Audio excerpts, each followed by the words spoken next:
Welcome to the Good Divorce Show, where we can help you learn how to navigate the journey of divorce with less conflict, less debt, and equip you not to just get divorced, but also learn how to be divorced.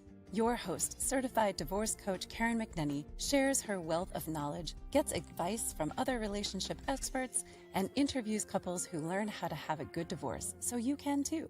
Now here's your host, Karen. Hey there. Thanks for popping in today on the Good Divorce Show. I am your Good Divorce coach, Karen McNenny. And today I have invited colleague and expert Brook Olsen to chat with us. He is a certified parenting educator with the International Network for Children and Families. He is a certified divorce mediator, a divorce coach, and author of the book, The Black Hole of High Conflict, which offers perspectives and strategies for navigating a high conflict divorce. And if you are finding yourself in that high conflict, well, Brook's knowledge on how the nervous system works and understanding the role that it plays in psychological and physiological reactions to trauma, conflict, and anxiety is going to bring a holistic approach to our conversation today and all tools that he uses when he works with families who are in that high conflict cycle. He also teaches classes in the High Conflict Diversion Program and trains instructors to teach the program throughout the US and Canada. And he also is leading workshops in communication for couples, is a peer consultant to fellow relationships, and is a survivor of his own high conflict divorce. Welcome to the Good Divorce Show, Brook Olsen. Thanks for having me, Karen. Well, let's start with the nitty-gritty and a bit about your own journey. And even though it's been decades, we know that kind of conflict really leaves a mark. And I'm curious, as you have been called to this work and to bring a holistic approach, it certainly sounds like it has grown from your own experience. And without diving back into your own trauma of that journey and the details of it, maybe you could just give us some high points of, what has stayed with you in terms of professional learning. And if there's anything that you know now that you wish you would have known 25 years ago. My God, yes. A long list, I'm sure. I think, I look at this through the perspective of, that we're all on a journey. And for me, that divorce, what led up to that divorce was an awakening of something needed to change. And what became really clear to me in that process was that the change had to come through me. I couldn't expect somebody else to change who they were, do what they were doing. And in the conflict component of it, there were people that I was working with that had some really good knowledge about personality disorder, about attachment theory, about how we go about relationship. And that opened the door to my own exploration of how did I get here? And that was clear over time that, it had to do with my family of origin stuff, how I looked at the world, things like that I didn't know. It was clear to me that I was incredibly naive about relationship and about my own engagement in relationship and how I went about it. So it opened the doors to starting to change how I looked at the world, how I engaged in relationship, but how I began to look at how I went into relationship and how I affected relationship along that journey. And that has continued to evolve through all of this. My divorce ended in us not talking again. And I really get why. And a lot of that had to do with who I was and what I was engaged in that time. And she met me in some of that stuff as well. It was like we had this dance. So what I wanted to do was break that dance down to a different step. So we had a daughter at the time. My daughter and I became close, and we're now estranged. And that had to do with the development of her acting through our relationship with my ex-wife and how I decided that relationship needs to be mutual by nature. And that means that we're in it, whether it is parent to parent, parent to child, especially as adult parents and adult children in those relationships. And I began to set boundaries around, because as you know, as you've seen repeatedly, that not every parent-child relationship has a happy outcome. True. Or seemingly. And as you said in our podcast together last, that the story's not over yet. We don't know how that's going to evolve. But what it did for me is it really changed how I did relationships, changed how I looked at parenting as the key tool to development for our children. So as an involved parent, as an involved grandparent, where I meet or where parents meet their children in that place of attunement becomes really important. And that is not being a permissive parent. That's not being an autocratic parent. That's being an authoritative parent where we are there, we are making correction, we are attuned, we're not punitive in our correction of the children's behavior, but we are opening up that developmental process of their brain for cognitive process, for being able to problem solve and for critical thought. And that doesn't mean we're going to make our children's life nice and easy and comfortable. I don't think that that's our job. Our job is to hold them in that crucible of challenge and help them find their way through it joyfully. Yes. Yes. So that's kind of where this led me into what I do. And to that end, I'm curious about this collection of experts that you had available as you went through your own journey and have led you into the research and building your own expertise at this time. So I'm going to just pick off the smorgasbord of things that I certainly see come up with my clients. And to our listener today, this is really like going into the classroom. And as you said, Brooke, I think we become underskilled as parents. We don't really understand the impact of family of origin, trauma, how that impacts. I always say my kids spend a lot of time in school learning how to do long division and very little time learning how to have a difficult conversation with another human. Right. So what I would say are relationship literacy is what I refer to it as. We could do well to hone those skills and learn. So let's just start with the giant topic of attachment and attachment theory. And I find myself talking to clients about this as they consider bringing new partners into the family and how children attach to parents, attach differently, and when new people are coming and going, and how that might echo over time in their then own adult life and building new relationships. So attachment, let's start to unpack it.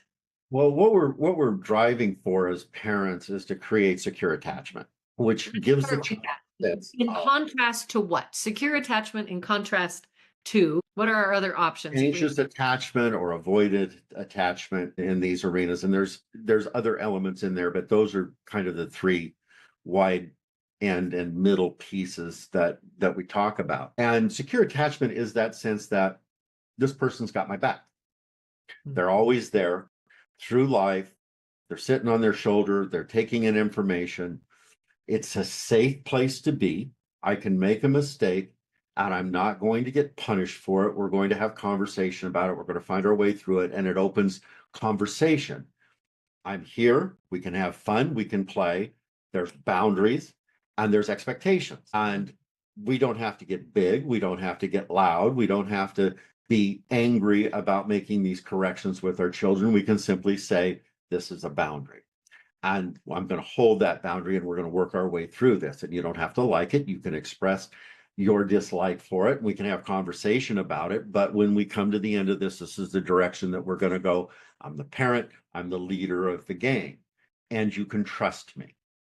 Yes. In contrast to, would you paint a little picture of avoidant and anxious attachment and what they might like? Anxious attachment would come through a place where a parent isn't around so much and where that parent is not engaged with them, or they're here and it's erratic or it's explosive and they don't know what to expect. So they're always on a swivel.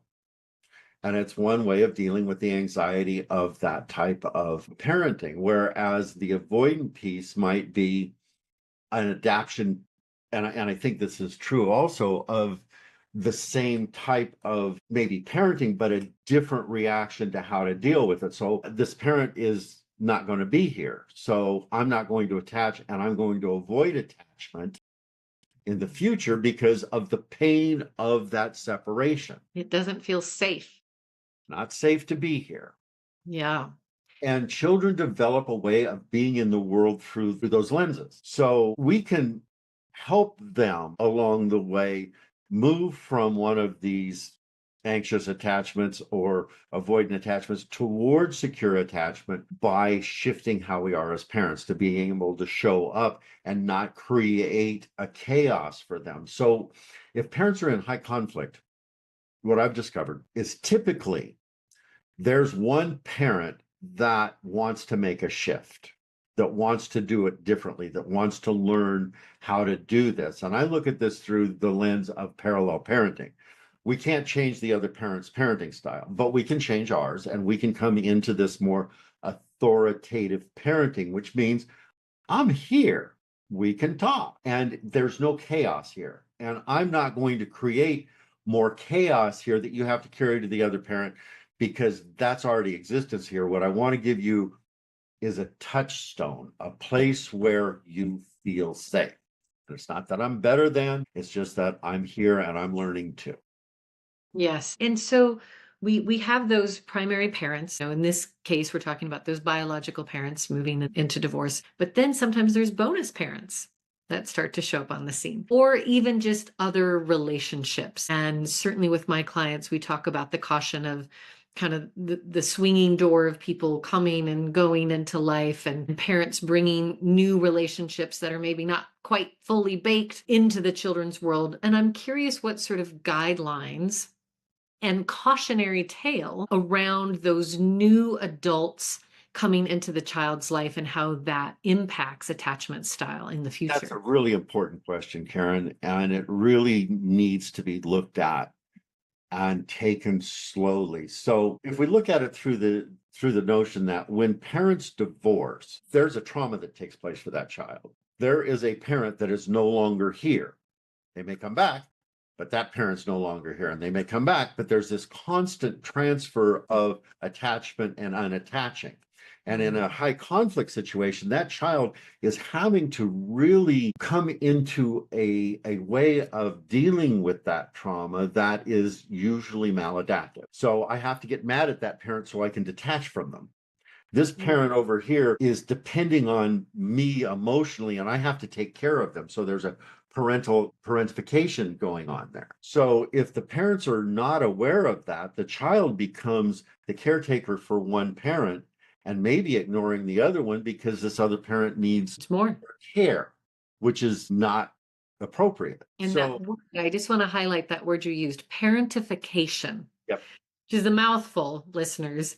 And what we're really saying is when we put adult responsibilities or parent-like behaviors and expectations on our child, and there's a role reversal, if you will, where the child has to step in and into what would either be, almost a relationship, or supporting that parent, taking on more than what is age appropriate, becoming the confidant or the best friend to the parent.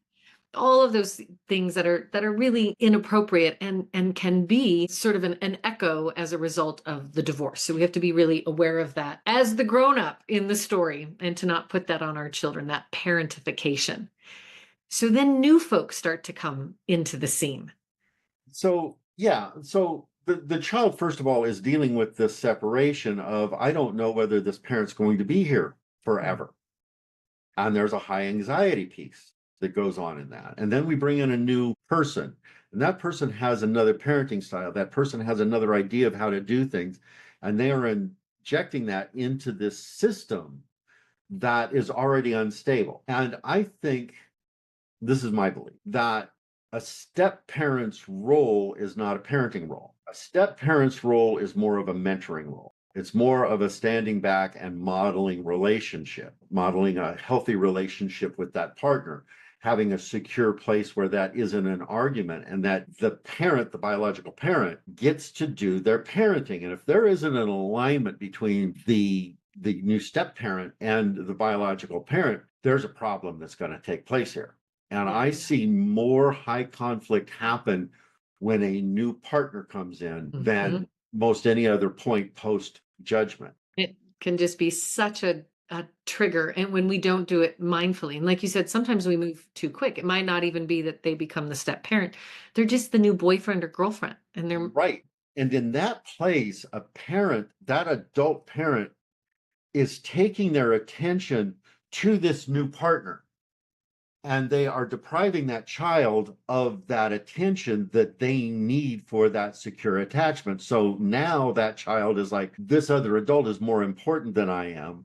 And when you talk about that avoidant piece coming in, it's like, I can't go there because I'm not going to get met. It's about this, it's not about me. So I think parents have to really take time when they're moving through this. And as adults, we need adult engagement. It's okay for us to have relationships, adult relationships that are connected. But I think it's important that when a parent has an opportunity to have their adult time, that they have their adult time. That's the other parent's parenting time, right? And then when it's time to have parenting time, that's where your attention is. And when we try to bring that new partner in, we're creating instability in our relationship with our children oftentimes because we don't do it consciously. And by saying doing this consciously, I mean, you got to really dig in and question why I'm doing what I'm doing. Is this just to get my needs met and I've got to do this, or am I ignoring my child, or what is it? And to really distill that down. But there's another piece that's taking place when you bring that parent in or that new partner in. You're having a triggering effect more than likely on the other parent, the mom or dad, the biological mom or dad that we have divorced or separated from.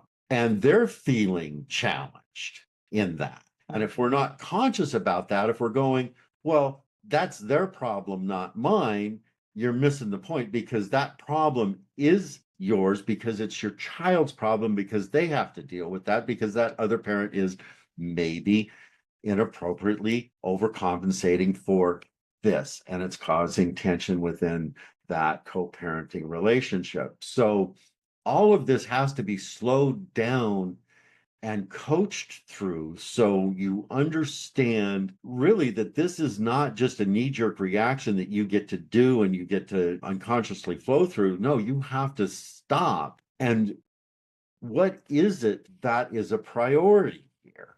Yeah.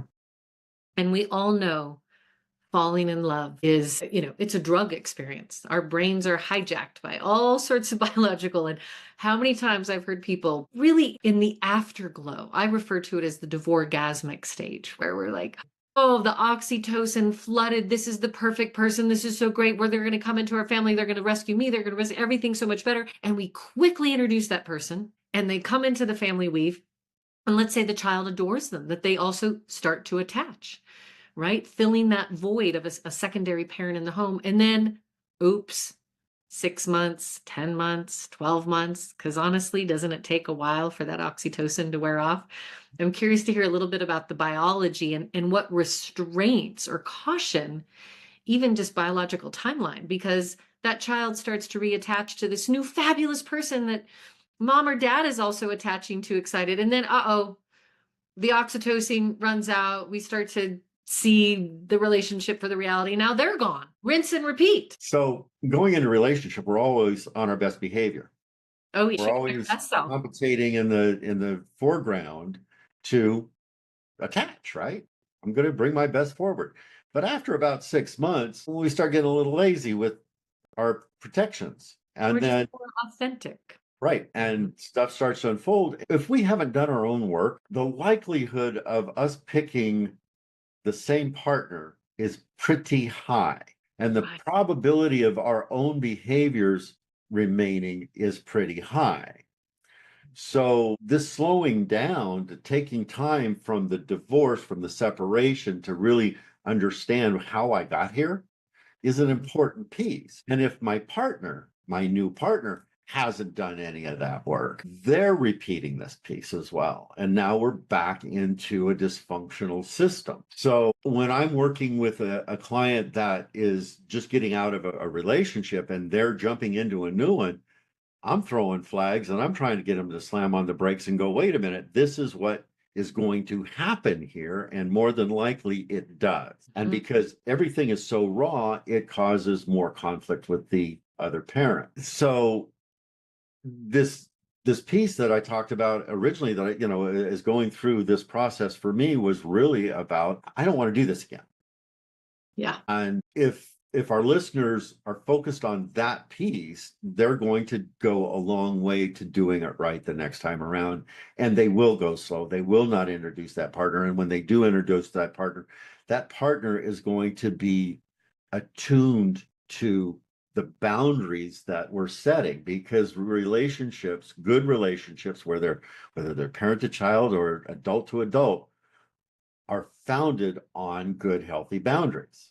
No, that doesn't work for me. Okay, let's talk about that. And then you find that place where you negotiate that middle ground, and then you can move forward, but it's not this running over of control and power that happens in so many of these dysfunctional relationships. Do you have a sense, and I know every situation is different and we can't really pinpoint a timeline, but if you were to pinpoint sort of a guideline of two things. One, from the time the divorce is complete, and I've heard it said the clock doesn't start when they move out. The clock starts when you walk out of the courthouse, because there's the stage of, what I call the purgatory. Are we in? Are we out? Are we getting divorced? We're not getting, and most of us go through this. Let's go to counseling. Let's do this. And we try to save the marriage.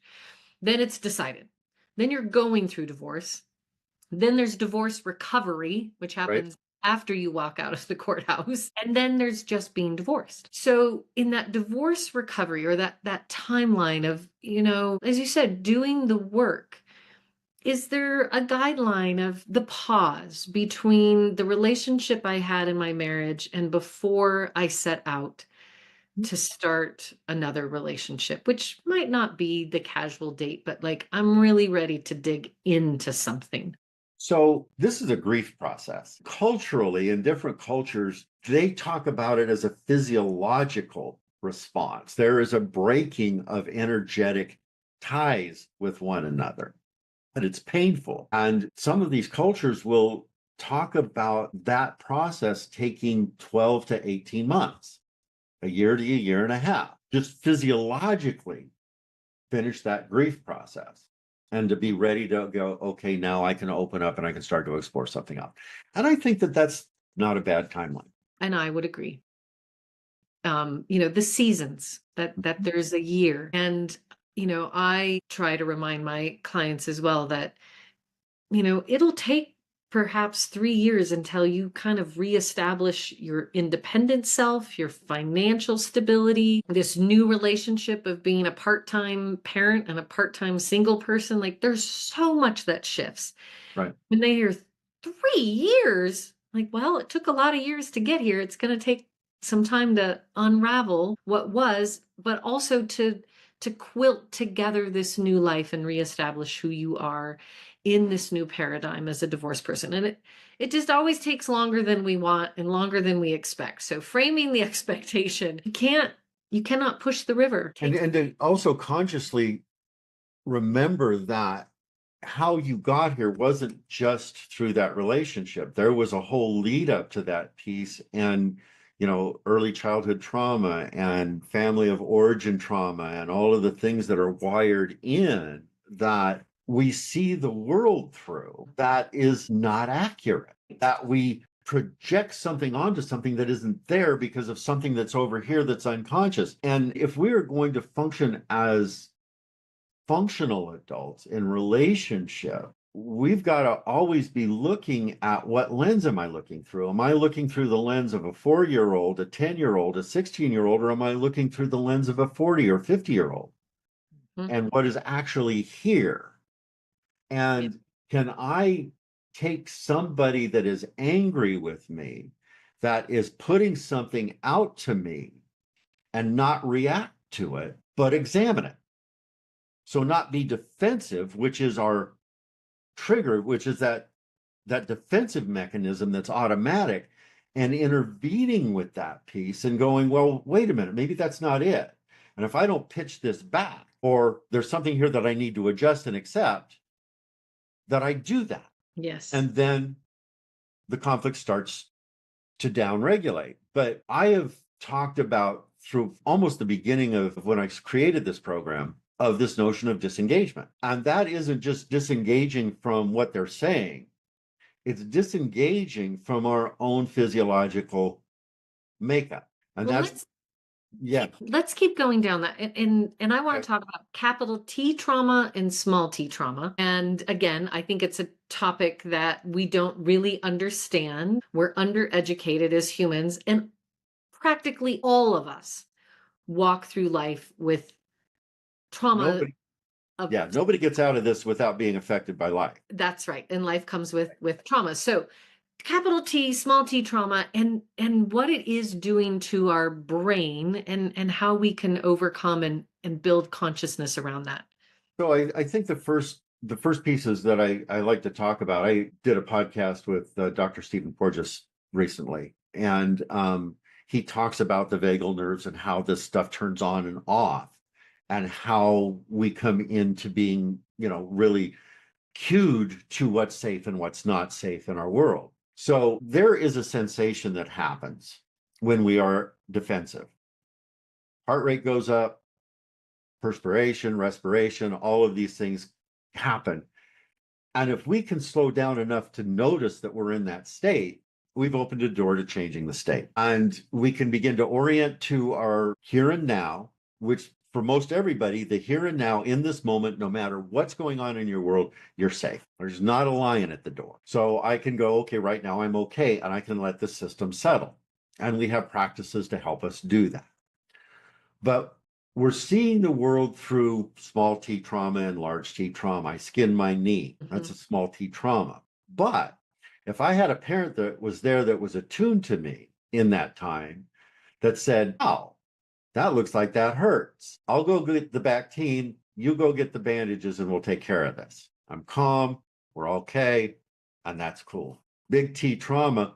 Mommy saw daddy and they were fighting in this big room, and there was loud noises and there may have been violence in that. That takes the child and goes, wow, that's a huge trauma. And this is how you deal with conflict. This starts to get wired in. This is how we have multi-generational domestic violence and this stuff go on both levels of that piece. And then they start to see the world through a lens of protection, of defensive mechanisms, of I've got to run or I've got to fight. And that trigger never gets undone. There's no completion to that process. So through therapies like internal family systems, somatic experiencing, there is a way to go in and grab those traumas in the space and time that they were in and unpack them and rewire the brain into another way of looking at how to deal with relationship. But as I was going through this piece, this notion of disengagement is the first disengagement is with our own nervous system. Yes, tell That's us. that stopping point, so I don't jump out of myself and do damage that I don't need to do. There's nothing here. Emotional Right. hijack. Yeah, Yeah. there's nothing here that I have to do. Don't have to do anything. And then the cognitive process can come through, the higher brain functions, the critical thought, and go and really unpack that stuff as to why are they reacting like that? Lots of times, if we've done our work and we understand the psychology that's involved, we know that their family of origin has brought this development forward. And when I attack in this, I'm just attacking that and I'm making this worse. So if I disengage from that, now I've got another level of disengagement and things can settle. So that emotional hijack, that amygdala being hijacked is critical in the process of understanding the mechanism and knowing that there's a way to hack it. And I always like to just clarify for those that are listening, like, what was that word, that amygdala, what? Amygdala? Because not all of us speak neuroscience. So give us a little breakdown, Brooke, on. It's that part of the brain that is survival based, and it's the fight, flight, freeze, fawn response. And it takes all of the higher brain functions offline. They're no longer available. It's mutually exclusive to critical thought. So our executive function, that frontal Gone. cortex, where I'm calm, cool, collected, I'm having a really rational conversation, boom, trigger. And we I might can say, no longer problem solve.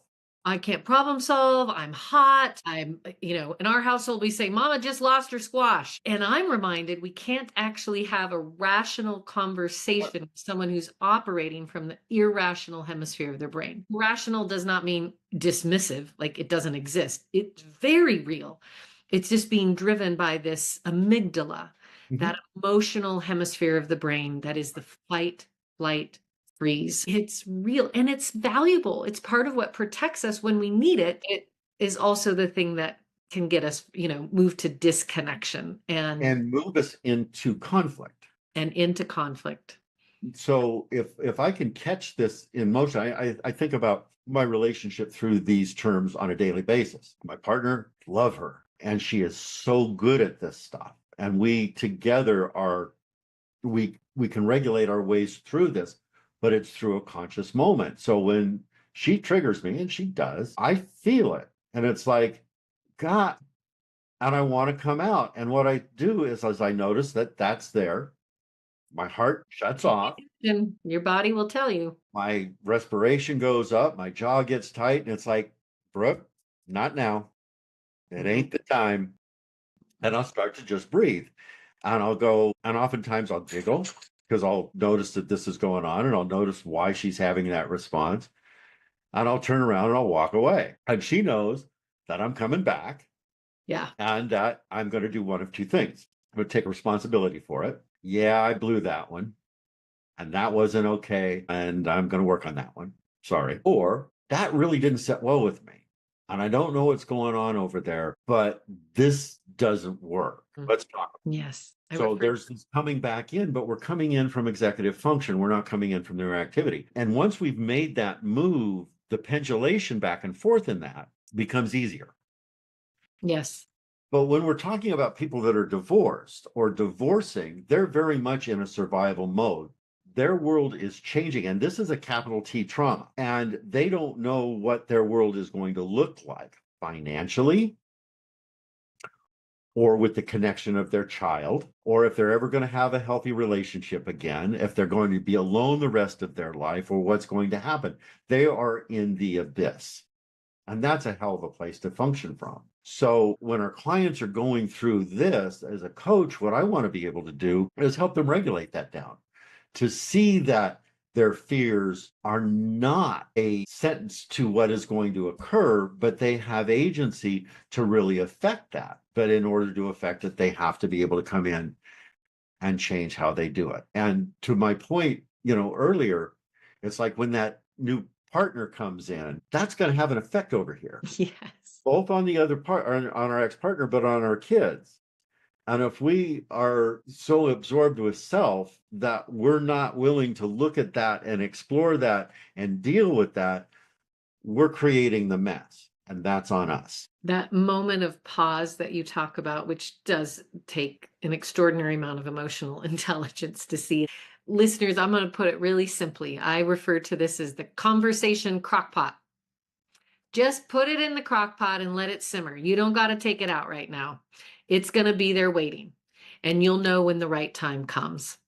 And when we're in long-term relationships, like you mentioned with your partner, like we're not going to solve everything in the moment. It's going to be there. It's a perpetual crock pot of growth, rinse, repeat. Well, these co-parent relationships are also forever relationships. And I think we lose sight. The marriage is done, not the relationship. You're still working on a relationship on behalf of your children, on behalf of the family. And you can always pull back and say, you know what? I'm triggered. I'm hot. This isn't going to go well right now. So we're going to put it in the crock pot. Use that language, listeners, and we'll come back to it. It's just going to sit there and get simmery and savory rather than hot potato in the moment. The line I use on that is, don't just do something, sit there. Yes.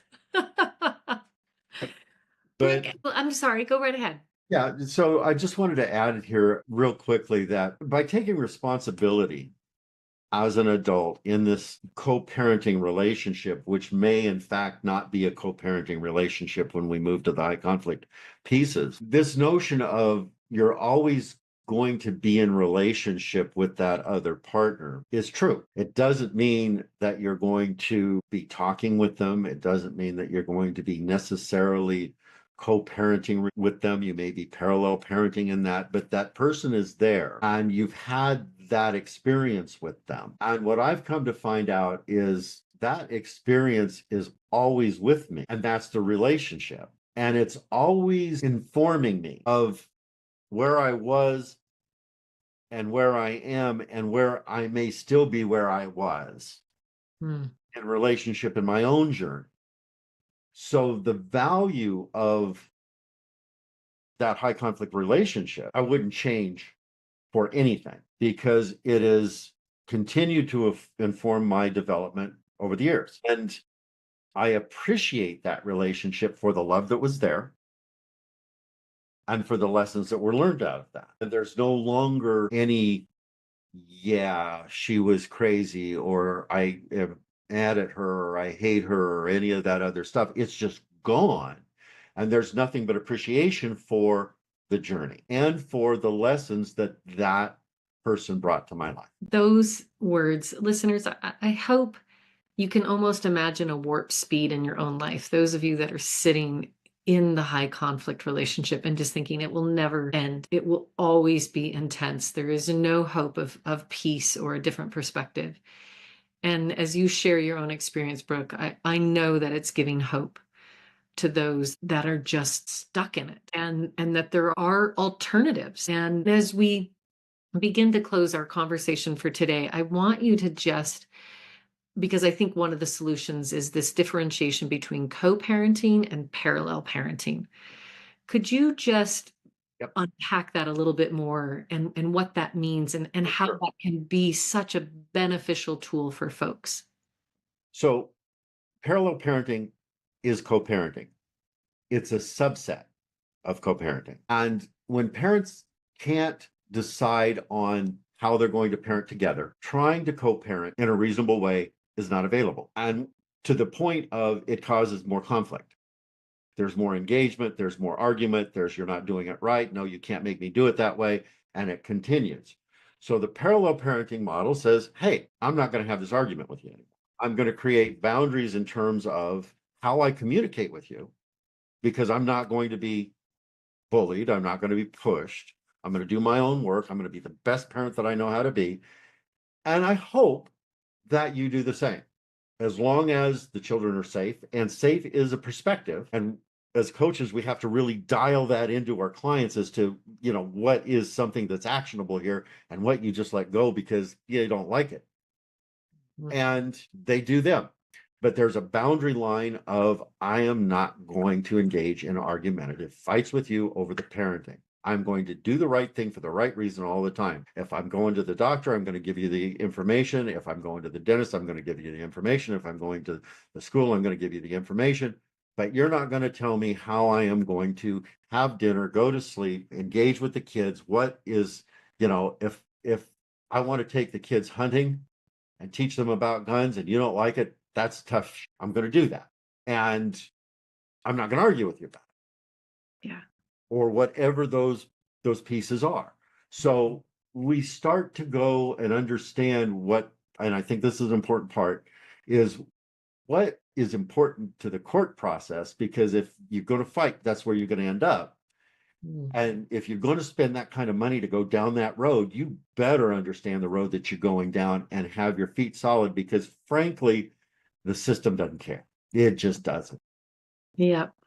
And the people that are making the decisions, that are going to make the decisions in your life, you're not going to like the decisions that they make because they got up on the wrong side of the bed, or they've got a history here, or whatever. Or they've seen 10 other arguing sets of parents in the last 2 days and they've just had it. And that's why people like Brook Olsen exist, is to help you to take agency and take control of your relationships, and to know that you have choices. So grateful. And as a reminder, listeners, we've been chatting with Brook Olsen, who is a certified parenting educator, as well as a divorce mediator and a coach. And his book, The Black Hole of High Conflict, informed by his own experience and years of working with families. What else can we know, Brooke, about how to find you and to lean on you as an expert and a source of continued information? So we have a podcast as well, which is the High Conflict Co-Parenting Podcast. We are in I think we're coming into our 6th year here pretty soon. There's over 300 pieces there that are available. You can find those on your podcast channels. You can come to my website, which is just highconflict.net. We've recently started a membership site that is the disengagement zone. That's disengage at .highconflict.net. And this material is just, it's there and it's available and it's digestible and it's there for your exploration. And if you've got questions, we've got forums for master classes and for Q&As. And my goal here at this stage of my life and this stage of my career is to help people figure this stuff out. And thank goodness that you feel called to the work and have really taken the challenges and the trauma of your own experiences and transform that into good and support for other people. Thank you so much for bringing your expertise, Brook. Thank you for having me. And listeners, thanks to you as well for taking time out of all the parts of your life to engage here on the Good Divorce Show and to make a commitment to improve your journey for you, your co-parent, as well as your children. You are the one in charge. And I will remind you, everything will be okay in the end. And if it's not okay, it's not the end. Thanks for listening. Do you have questions or thoughts about this week's episode? Let us know by following the Good Divorce Coach on Facebook and Instagram at Good Divorce Coach, and leave a comment. And be sure to tune in every Monday at 10 a.m. Pacific or listen anytime wherever you get your podcasts.